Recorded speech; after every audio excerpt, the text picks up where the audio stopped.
Hey folks, my name is Jen, and today we are going to discuss basically whether or not I have a shopping problem. This is a video idea that's been kind of like percolating in my head for a minute or two. Autumn over at Nose in a Book, hi, had done a video a while back about like consumerism, specifically like on BookTube, and also how she kind of contributes to that and stuff like that. And like I said, it's been percolating in my head, this thought about, geez, what about me? How have I been like on the buying side, especially as I have already had to stop myself from stress buying books at least 4 times since like when I bought books. When was that? Like February or something. That's been a thought, and also since I'm gearing up to actually go to a really cool bookstore in either June or July with my bestie, and yeah, I've just been thinking about it a lot and like wondering, do I have a problem? Because I know that I have like gotten a lot of, I've done a lot of stress buying of books over the past couple of years. It's legitimately been a problem since 2020. Probably around the same time, I think, that I started this channel. Actually, I think maybe it was a little bit before that, because a couple of days ago I ended up watching through every single book haul video that I have posted on my BookTube. It took me a while. Oh, man. The older ones are especially cringy because you can barely hear me due to my just what I was working with at the time. I wasn't editing. I didn't have like, I was just working off of my webcam for a while there. I ended up incorporating like a snowball mic at some point, but a good chunk of them were like before I did any of that. So it was a lot, but I do this for you and also for me because I need to know if I have a problem. So yeah, I kept track of everything, and I will share this with all of you. I'll see what future editing me decides, if I want to drive myself crazy and show like clips of any of the videos. Probably not, because that's involved. Or what's most likely I'm going to do is the pie chart thing that I used in my end of year video, my most recent one, and I kind of showed you guys what reading across genres and stuff has been like for me over the past couple of years. I will try to use that and like show you, so you have like a visual on the stats that I'm talking about. Oh, to start off with, how many book hauls did I have per year? So I'm only counting 2020 until recently. So from when, or just before I started this channel up until like the current year. Let me just tell you that in 2020 I had, over the course of the year, 8 different book hauls. 8 book hauls in 2020, which totaled up to this feels terrible to say this out loud. I bought 92 books in 2020. Can you tell how stressed I was? Then we move into 2021. Over the course of that year, I had 4 book hauls. Which, hey, that sounds like that's not a crazy amount, right? Well, in 2021, I bought 65 books. So really, the 4 book hauls were quite sizable. Then we move into last year, 2022. I had a total of 5 book hauls over the course of the year. And that basically added up to me having acquired 82 books. But I'm not going to feel like too bad about that number, because it is true that a few of those, it's not many. It's not many, but a few of those were for research purposes for my, like, one of my current writing projects. So honestly, it doesn't shave off that much. That's been like maybe 6, 7 books. So it's still a lot. But you know what? Yeah. And then we come up to this year, in which I was supposed to not get anything, and I've had 2 book hauls. Although one of the book hauls in which I got like 3 books, that actually was not me buying them. That was my friend was getting rid of them, and she was like, "Do you want anything?" And I was like, "Sure." So, yeah. But still, so far this year, I have acquired 11 books. But, I mean, yeah. 3 of them I didn't buy. I got them for free. And one of the ones that I did buy was not for me specifically. I'm still probably going to read it, but it was for my husband. So, yeah. So that's a lot of stuff. All of that since 2020. This entire everything. If this sounds like a lot, if you're quicker at math than I am, you might have figured out the number. But I acquired 250 books over the past 3 years. That sounds like a crazy amount of shit. And it honestly, at this point, it's really no surprise that I don't really have that much room at the moment. It is editing Jen of the future. I was just editing this video, obviously, and realized it probably sounds like I am A, a crazy person, or B, I am like made of money. I'm not. I didn't clarify this because at the time I wasn't thinking about it, but like I forgot to add that like a few of those books were actually like presents from like my birthday or Christmas, and a chunk of those were bought with gift cards that I received for my birthday or Christmas. So not all of it was like my own money, and honestly I think I can say that like maybe 35 at most of those were like full price books from like regular bookstores, like a couple of smaller indie bookstores, and Barnes and Noble, whereas the rest of them were all from like secondhand bookstores or thrift books. So yeah, I just wanted to clarify because I was like, wow, this sounds like I'm just absolutely insane. No. But it wasn't just me wanting to know how many I've acquired over the year and just of the past couple of years and just like, you know, live in my shame for a little bit. I also wanted to know more stats than that. I wanted to know, let's get a real complete view on everything. It can't just be how many I've acquired, it's also how many of those have I read. So I started getting into a bigger looky-loo, basically. How many have I read and how many are still unread? And how that kind of breaks down, basically. How am I doing overall with completing books that I'm acquiring? And this made me actually feel a little bit better.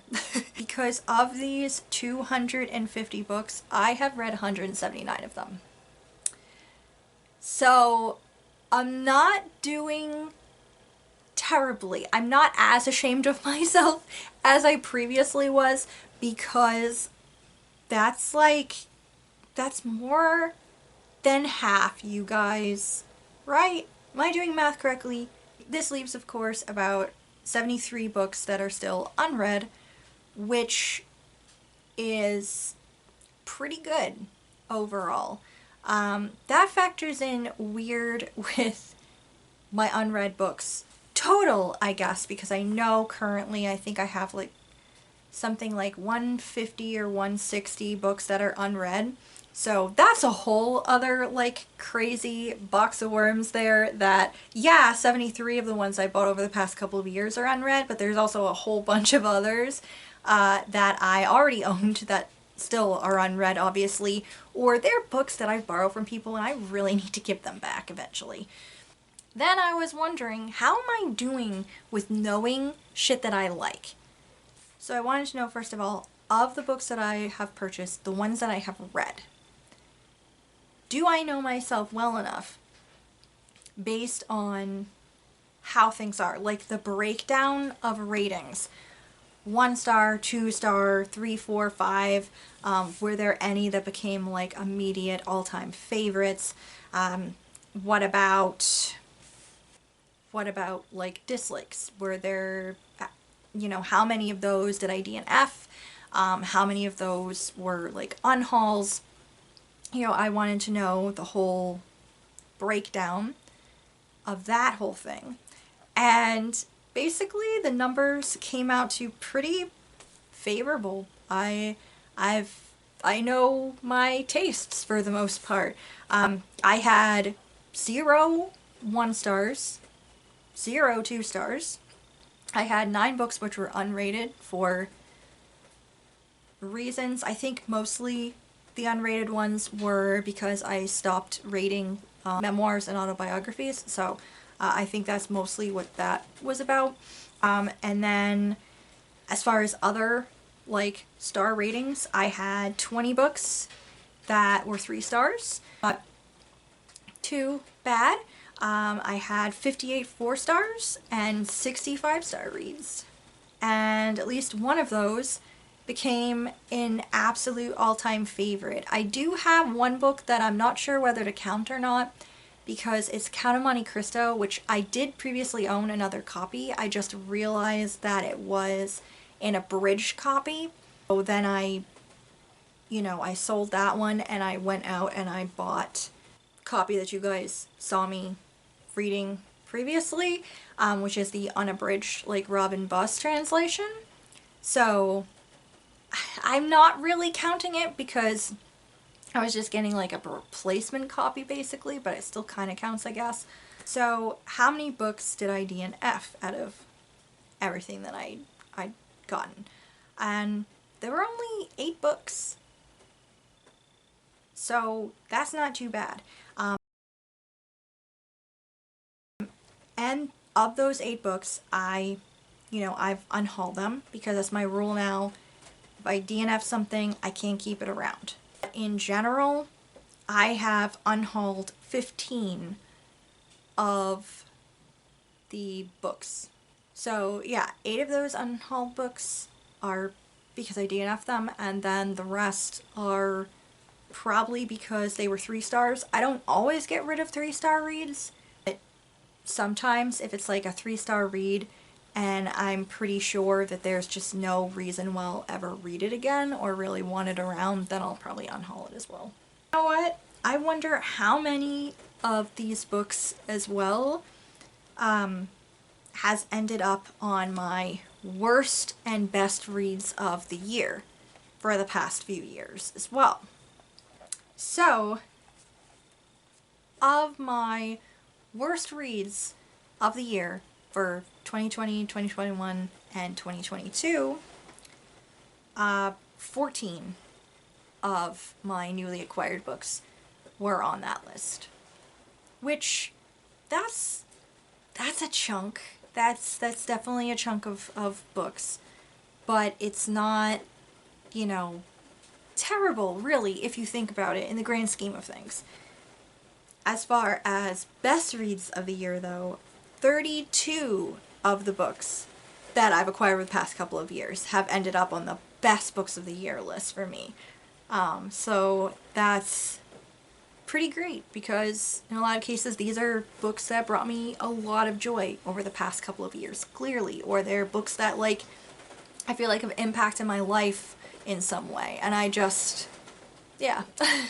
Because I wanted like some more stats and like ideas of how I've been like buying by like genre too, just kind of out of curiosity to see how, like I said, if my tastes have changed or anything, how I've shifted and like trying to read in different genres and things. I did a breakdown as well of genre books over the past few years. So of the books that I've acquired, there were 35 fantasy, 59 nonfiction, which is like insane, 5 historical fiction, 6 sci-fi, which is also insane if you think about it. I mean, it doesn't sound like a lot, but for me, who does not really reach for a lot of sci-fi, 6, it is a lot. 24 classics, that's pretty great. 35 graphic novel or manga, I kind of grouped them together. 13 poetry books, 3 plays, 16 romance novels, which actually I think is down than what I used to acquire. 9 literary fiction, 36 mystery, which I think is about average or actually might be lower than what it used to be. 10 horror novels, and 2 adventure novels. You can see that like some things have stayed close to the same things, some things have gotten lower, and then yeah, like the sci-fi, the fantasy, and the nonfiction just having like that many, especially like nonfiction, is crazy. And I still have honestly a lot of the nonfiction that I've hauled over the past couple of years, a lot of that's still unread, which is why I think after I finish reading all of my classics, hopefully this year, but it might be like into the beginning of next year depending on how things shake out. I think my next like monthly requirement, like how I've been making myself pick up a classic every month, I think my next monthly requirement going into next year will be I need to pick up a nonfiction book a month just so I can get that genre completely under control. Also, there's just like a lot of those books that I really want to read them because I really want that knowledge poking around in my brain, and I just haven't like made myself do it yet, so I should. So the last thing I tried to keep track of, I didn't have like a solid number, but I was wondering how I was doing with reading books after acquiring them. Like, you have the numbers of 250 books and I've read 179. But I was wondering, like, how long? How long is it, like, taking me, basically? And I basically wrote down, like, when I read my books by. I have to say, I think 2020 was the best year that I did. I mean, I bought the most books that year, so that probably has something to do with it. A lot of these marks of me reading it like, hey, got it in March, read it in April. Got it in March, read it in March, got it in April, read it in July, in June, in August. Like, I did pretty good overall in 2020. Like, not all of them, obviously, but a decent chunk of the books that I acquired in 2020, I read by the end of that calendar year. And then even more I read in like 2021. Once I had like time to halfway like through the year. I think that since 2020 though, like into 2022 and then also a little bit this year, although, you know, we're only in May, so we're still moving along. But it's been, it slowed a little bit with me reading things, you know, within the same year that I bought them. But at the same time, I've done pretty good overall. I've read consistently, I think, a lot of books, at least within a year of purchasing them. And then others I've read within 2 years. and there's only been like a couple that I read like recently that I bought them in 2020. So overall, I think my average pretty much for like when I'm reading books by is about maybe 1.5 to 2 years. That's not that bad in reality, especially considering that I have a couple of unread books on my shelves that I have owned. Two of them I've had since high school and I've never read them, and one of them I've owned legit since I was about 11 or 12 years old and I still haven't cracked it open. Looking at you, Don Quixote, I'm so sorry. Really, considering like I still have a couple of those and it's been years, that's really not that bad if I'm getting books and then reading them within like 2 years of having purchased them. It sounds like a while, but it's really not. So, the conclusion to come to, do I have a problem? I mean, don't we all have problems? I mean, it's why we buy books, right? But legitimately, do I have a shopping problem? And I guess this is gonna sound really wishy-washy of an answer, but I think the answer is both yes and no. It's yes because I'm still like acquiring a lot of books that theoretically I could be borrowing from my library instead of purchasing them. But on the other hand, it's also a no because, you know, I am reading them and you know, it's taking me a little while, but I'm still getting around to them. And every single book that is unread on my shelves, I 100% plan on reading them. That's why I own them. Now, whether or not I actually like them and decide to keep them, that's another story entirely.